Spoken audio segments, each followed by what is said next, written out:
c'est le coup de gueule de mon Fabounet et on va parler fidélité ou plutôt infidélité. Alors pas vraiment, puisqu'on va parler des ex. Normalement, il n'y a plus de problème avec la fidélité et l'infidélité quand on parle des ex. Oui, on va parler jalousie, on va parler somme. Justement, c'est un coup de gueule que je vais pousser. En fait, je sais pas si vous connaissez ce truc-là, c'est chez Apple.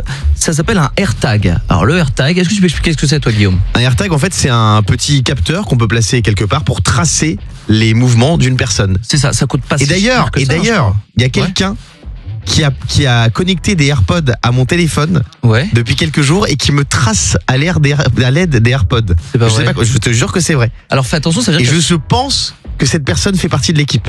Alors, je pense que cette personne c'est Diane Lair. Je te jure que c'est vrai. Non, c'est pas vrai. Si, regarde. Diane, elle a connecté ses AirPods à mon téléphone pour me tracer. Non, alors, elle est zinzin. Hein. C'est dingue ce que tu me racontes parce que justement, je vais en parler.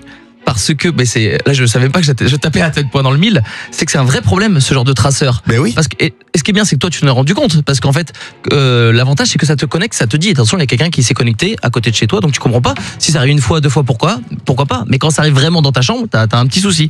Donc ça s'est passé aux États-Unis, je vous explique. Il y a un mec, il avait du mal à accepter que sa femme le quitte. Vous savez ce qu'il a fait? Il a mis ce fameux AirTag qui coûte apparemment 30-40$, donc c'est pas grand chose, dans la roue de la voiture de sa femme, enfin de son ex-femme. Il l'a suivi dans tous ses déplacements, ça l'a pas arrêté. Et un jour, elle s'est rendue compte parce qu'à chaque fois où elle allait quelque part, il y avait son ex dans un resto, dans un hôtel et tout. Ah ouais. Donc elle a enquêté et donc elle a vérifié, c'est un truc de ouf. Donc moi je vous rappelle ce que je dis, voilà, c'est quand c'est fini, faut passer à autre chose. Et d'ailleurs, je le redis à Diane, Dieu, qu'est-ce qu'il a dit? Il faut aimer son prochain, pas le précédent. Voilà. Ça y est, c'est officiel, je vais changer de téléphone. Puisque Diane Lair me trace depuis plusieurs jours. Elle a connecté ses AirPods pour me localiser. Tu es ce qu'on appelle une psycho, Diane. Alors, je t'explique quelque chose, Guillaume. Si j'avais besoin de te tracer, dans tous les cas, j'ai même pas besoin d'AirPods pour savoir ce que tu fais. Hein. Ta vie, elle est simple. C'est studio de Virgin. Ensuite, tu vas au bois de Boulogne. Ça, je sais pas ce que tu fais. Non. Je passe par le bois de Boulogne pour rentrer chez moi. Voilà. Ensuite, tu vas à ton bureau, chez toi, au sport, puis t'es PMP. Ta vie, elle est simple. Mais comment c'est tout ça? Elle est très flippante. Non mais attendez, parce que là justement, on vous recontextualise l'histoire, c'est qu'on parle d'un Américain qui lui va peut-être aller en prison parce que il suivait son ex avec ce petit objet qui s'appelle le AirTag de AirPod, et que tu mets, voilà, que lui avait glissé dans la voiture de sa femme et de son ex-femme, pardon, et il savait partout où elle allait. Et donc, elle vient de gagner son procès. Et là, en disant ça, mais vraiment, je ne savais pas que je donnais cette info là. Guillaume se rend compte au moment où je lui parle qu'il est traqué. Il dit mais par qui on regarde? Par Diane Lair. Non, attendez les copains, j'ai très peur. Quoi. J'ai très peur. Guillaume, on se parle tous les jours. Je sais ce qu'il fait dans ses journées. Et sa vie, c'est toujours la même. D'accord. Bon, donnez-nous votre technique pour espionner votre ex, Fabien. Excusez-moi, j'ai besoin de récupérer parce que je savais pas qu'il y a non, c'est une psycho quand tu je suis en panique. Je suis en panique. Ils disent psycho, t'as raison. Psycho. Ouais. Mais enfin. Non, en tout cas, moi je vous dire la vérité, j'ai pas besoin d'avoir ce genre d'ustensile comme fait Diane. Moi j'ai un espion à la maison, il s'appelle Roméo, il a 6 ans.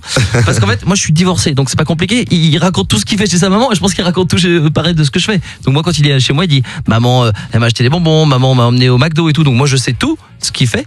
Alors le problème c'est que s'il raconte tout ce que je fais aussi, là je suis pas dans la merde. On est avec Tiffany au 3916. Salut Tiffany. Coucou tout le monde. Tiffany, ta meilleure technique pour espionner ton ex?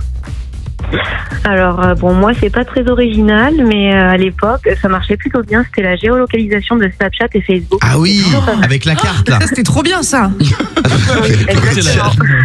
Non, mais sur Snapchat c'est magnifique parce que t'avais une carte et on voyait ta petite tête dessus.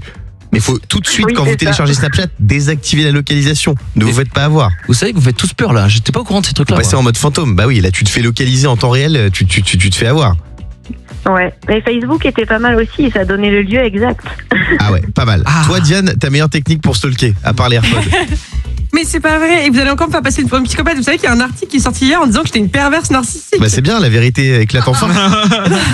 Si on peut éviter. Non, alors moi, quand j'ai besoin de savoir qu'est-ce que fait mon ex, etc., j'envoie ma meilleure pote en Explorer. En fait, après une rupture, je dis toujours à ma pote de rester en contact avec ou avec ses copains à lui. Comme ça, tu vois, elle sait ce qui se passe, quand est-ce qu'il rencontre une nouvelle meuf, voilà, quand est-ce qu'il me remplace, quoi. D'accord. Moi, un jour, j'avais fait un vrai truc vicieux. Je l'ai fait qu'une fois. C'est pas une vanne. Hein. J'étais sûr que mon ex était sur Tinder. Donc, je me suis fait un faux profil Tinder avec une fausse photo de gars. Et Yannick me dit qu'il l'a fait aussi. Et ça a matché? Et j'ai swipé. Non, j'ai pas matché. Je voulais absolument matcher avec elle. Mais je l'ai vu. Ça m'a brisé le cœur. Donc on rappelle que Tinder c'est l'application pour se rencontrer. Oui, célèbre application de rencontre. Et quand tu swipes, en fait, c'est tu vas de gauche à droite. Et c'est comme ça que t'es tombé sur Exactement, mais j'ai swipé en illimité. Incroyable. Et je suis tombé sur elle. Ça m'a brisé le cœur. Et ouais. Toi Yannick, ta technique pour espionner. Moi, la technique pour espionner, Tu m'as l'air d'être un bon taré toi aussi. Alors moi, je l'ai fait une fois dans ma vie. C'est que je me suis caché dans ma voiture, j'ai attendu toute la nuit et hélas, je vous jure que c'est vrai, j'ai vu ce que je ne voulais pas voir. La personne a vu une autre personne. Non. Ouais, non, c'était terrible. Mais tu sais quoi, ça aide à passer à autre chose aussi. Bof, alors ça aide 2-3 ans après. Le Morning Sans Filtre sur Virgin Radio.